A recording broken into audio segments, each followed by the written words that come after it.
Hello, beautiful soul family, the Army of Light, Earth Division, the boots on the ground. It's Shawna L. Francis, and today is January 2nd, 2024. Woohoo! Congrats, guys. We've made it another year. We've turned another corner, entered a new chapter, a whole new year. It feels really different. This is the weekly briefing, and I'm so glad that you're here. Lots of returning folks that show up week after week after week. We've been at this for a few years now, guys. I'm so thankful for you. Thank you for being here. Hope you had a good holiday. Last week was still kind of in the throes of COVID. This week, suffering from some vertigo. I don't know what that's all about. The last 2 days, I woke up dizzy yesterday morning. Never happened to me before. I'm not really sure what's going on with the energies here, or if this is just still recovering from my sickness, but it has been really bizarre. So I apologize. I'm a little swimmy. I'm not quite with it. I'm hoping by next week I'm at full throttle. Anyway, Happy New Year, everybody. Thanks for being here. You're the best. Today, let's see. I'm going to talk more about the elites, the famous, the rich and famous of our planet, and these negative reptilian contracts that many of them are in. I've asked the team more about what is this. On this channel here, we talk about the ascension. We talk about the negative reptilian influence that's going on here. This is a huge karmic repayment for me personally to bring this information forward for everybody. And we're talking about how we all evolve together, how we are acclimating to the energies coming onto the planet right now, how we are surviving this. And as we know, 2024 is going to be more about disclosure as it pertains to our group, the folks, the boots on the ground, the folks that watch these videos, who are drawn to these frequencies and to this type of information. You guys are playing a critical role,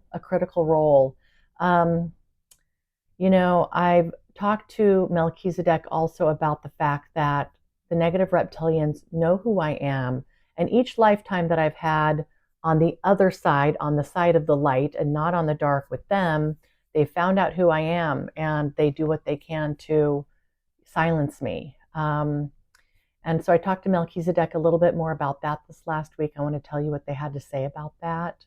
And then I also asked them, is this negative reptilian contract with the rich and famous, is it ever something that somebody would have chosen before they incarnated, like a pre-life agreement, part of their blueprint, that kind of thing? So they answered that for me. So there's quite a bit to cover here. I will say that the past 2-3 weeks, Melchizedek has been spending a lot of time in my field doing really interesting new things. And they're saying they're experimenting, and they reminded me, Shawna, we're taking you to places where no human has been before. And they said the element of surprise is on our side. We're not going to explain to you exactly what we're doing, but you're doing great. Just relax into this. We're going to see how it goes. And team, it has kind of felt like coming out of a birth canal, like physically, like it's like my head comes out of this thing and it goes all the way down my body, and it feels like it's squeezing me physically. And then I kind of get to this place after like an hour of this where I'm kind of floating in this la la land. My wings, like my angel wings, pop out. My arms are raised, and I'm holding like this big ball of light, and I'm just holding this vision. This is kind of like this vision that I get when I've spent an hour or two with Melchizedek at one time in one sitting, getting to this place, and I'm just shining this light everywhere. It actually, I was thinking like I'd almost draw this for you or something, but I just realized I have this is Archangel Metatron. It's exactly like this kind of a thing, except instead of the Merkaba here, I'm holding a big ball of light. So this is what I've been doing in these meditations, these super, super intense meditations with Melchizedek lately. I sat down at 9 a.m. with them for a couple hours. I ate, I came back, we did another few hours, but they're also this vertigo that I'm having is driving me nuts. I think I've got either little crystals in my ear here or an ear infection from the sickness or something, but hopefully tomorrow it's going to be much, much better. But it's just been, I've been really deep in this new energy work with the team. It's been really quite incredible.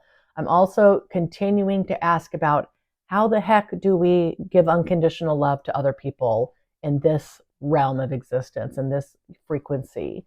And they have just given me some of the most beautiful words of wisdom, so heart opening, so sweet and beautiful. I would love to I'd love to dedicate maybe next week's video to just love and how to do this and all these beautiful words that they've said. There's been thousands of words discussed over the last couple of weeks with unconditional love as I try to work through what this really means on a day-to-day basis. How do I live this? How do I embody this? And I get very specific, like with exactly what I should be saying and doing and thinking. And, they've been really, really patient with me and they've answered a lot of my questions. So I'd love to pass that all on to you. It's just going to take some preparation time. There's a lot to go through and condense and paraphrase, but I think you guys will enjoy it. All right, let's talk about the negative reptilian regime's contracts with the elite, the rich, and the famous here on the planet. There's a couple things I want to say because I've spoken to some of you about these contracts. First thing, excuse me, guys. Just because somebody has said yes to this kind of a contract on the planet does not mean that they are evil while they're here in contract. There are many different programs being run by the negative reptilian regime, as we are finding out kind of in real time.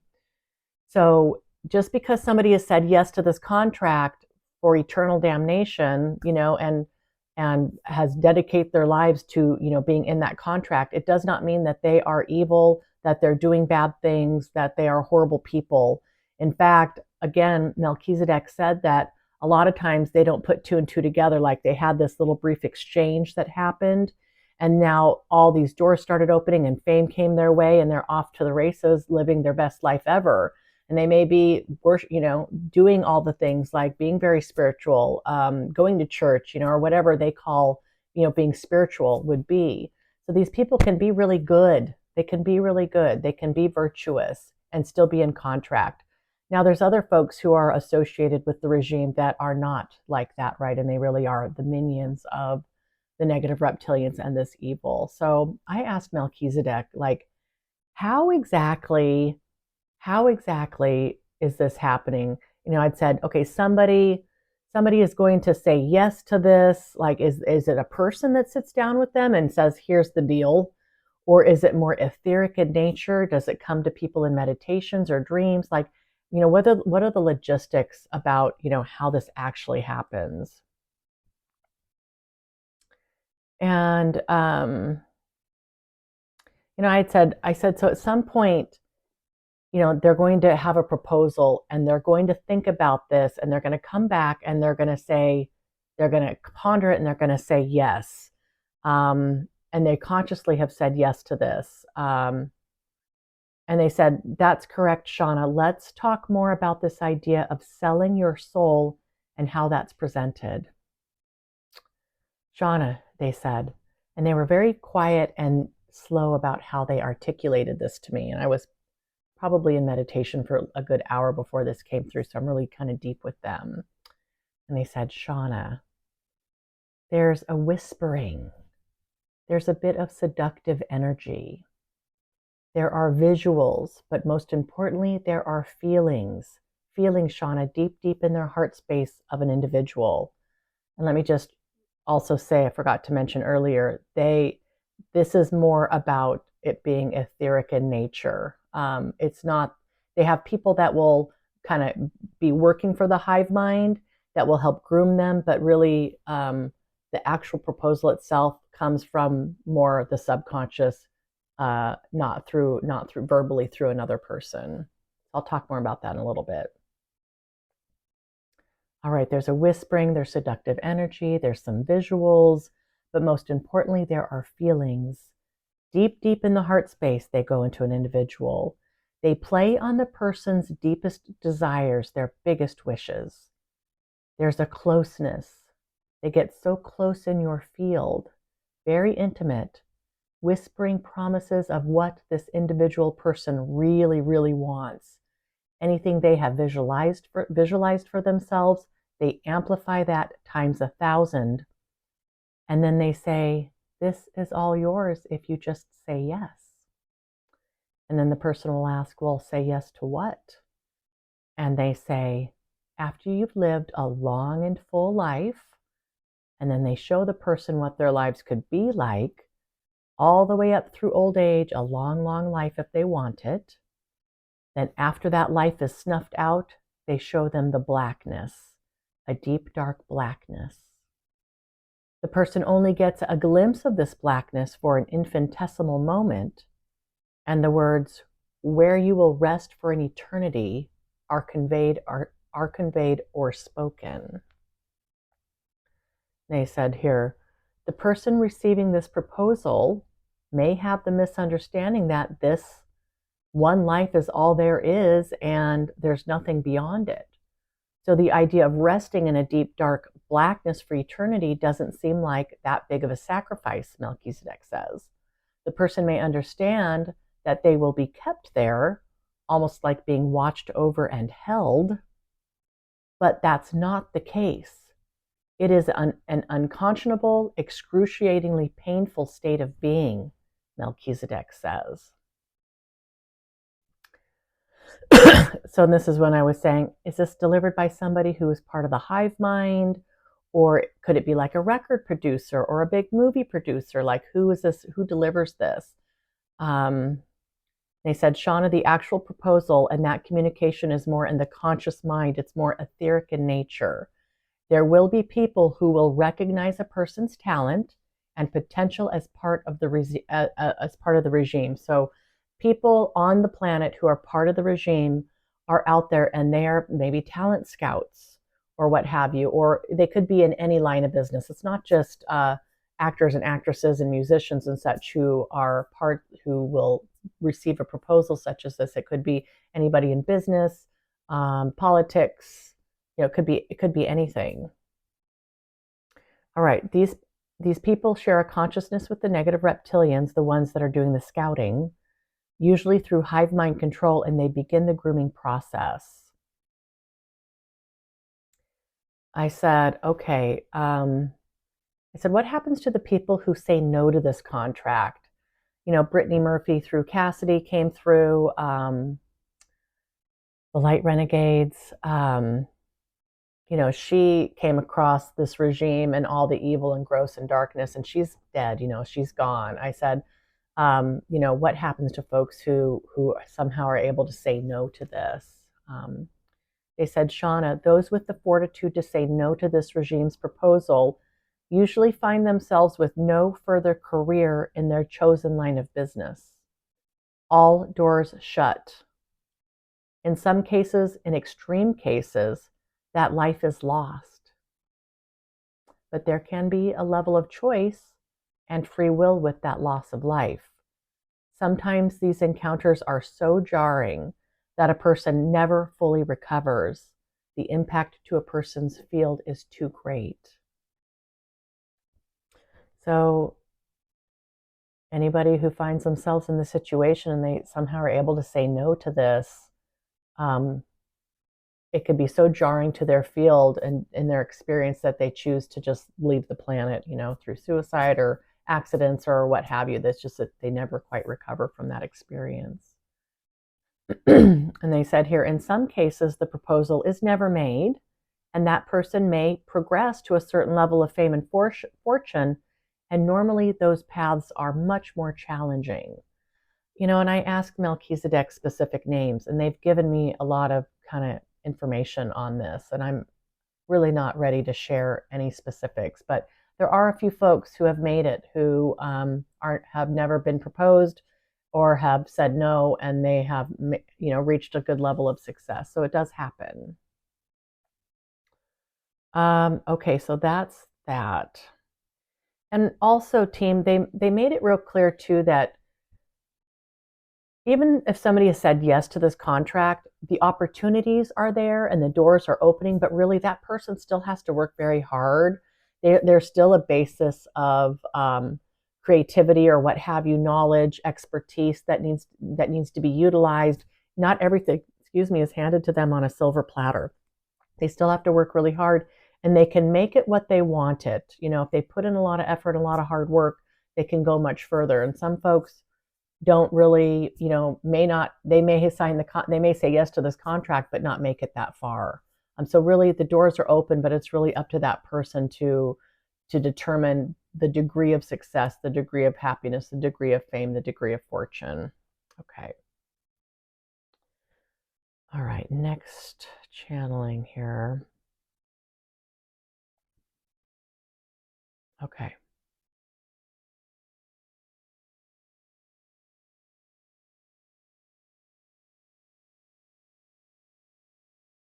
Sorry, team. I said, team, are there any one of these people in contracts, did they ever ask for this before birth? So we have all kinds of planning that happens before we actually come into this body. A lot of pre-life agreements. We have a blueprint. We've got karma we're trying to balance, experiences that we want to have, lessons that we need to learn. So I said, are any of these people, do they decide to do this before they come into their bodies? They said no one makes a pre-life agreement whereby they are going to say yes to this contract and fall into their hands. You are quite right here. I had said, I doubt this is happening. Nobody's going to say yes to this ahead of time. They said, that's right. Nobody makes a pre-life agreement. So this happens after the fact. I said, team, what happens to the higher selves of these aspects when somebody dies or when they've just said yes to a contract? What happens to the higher selves? They said, Shawna, in most cases, the higher self will do everything they can to stop a person from saying yes to this offer.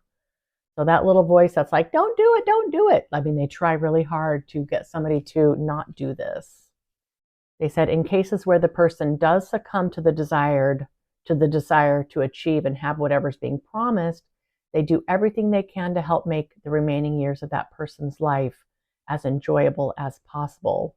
Because there is a sadness and a knowing that upon death, the journey for this aspect will be over. And when we say aspect here, we're talking about the person. Like Shawna L. Francis is an aspect of a larger oversoul, and there are many, many aspects that this oversoul is going to have at any given time. Okay, so that aspect. I said, so does the higher self at that point just stop existing once the body dies? How does that work? And they said, no, Shawna, the aspect at that level of consciousness gets absorbed back into the all that is, goes back to the oversoul, if you will. It's no longer needed to function as a higher self for a person in embodiment, so it gets reabsorbed. All right. Okay, so that's about everything I wanted to talk about with the elites, with these contracts.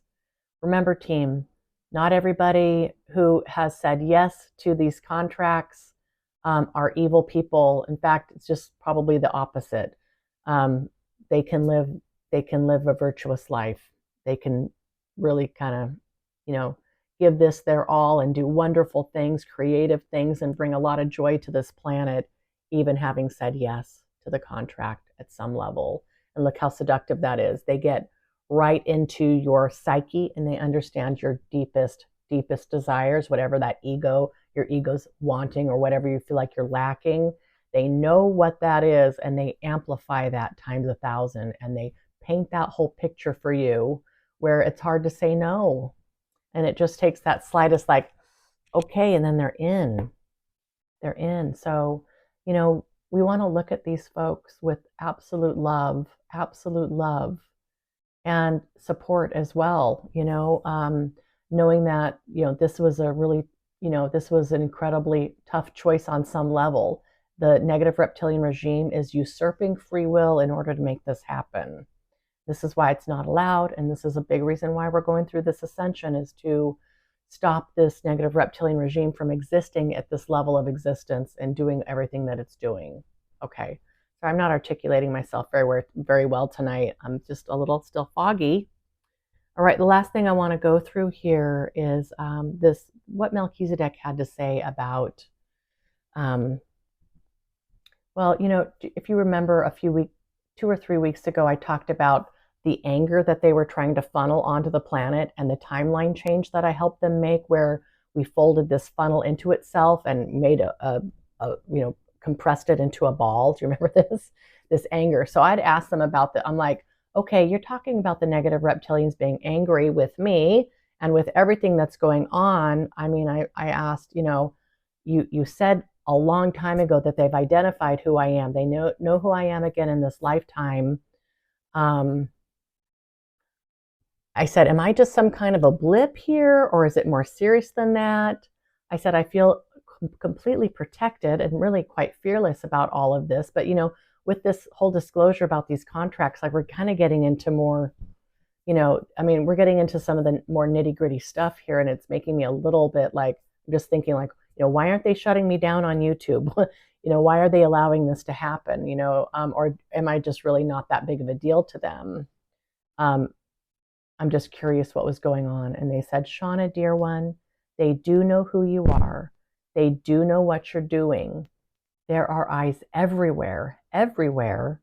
And there's a pulse on everything, especially when it comes to anyone who may be in this plane of existence, working very hard to dismantle their programs and to bring them down. So yes, Shawna, they're aware of you and what you're doing. They know what you're saying. They know how you're doing it. They know how you're getting your messages out. They are watching. And yes, dear one, you are so completely supported and loved, nurtured and protected. There's nothing you need to fear. You just keep doing everything that you're doing. We are making significant progress. We're so very happy for you, Shawna, so proud of you and the work you're doing. You're putting up a great fight and it's working. We are changing this world together and your opposers know this. All right.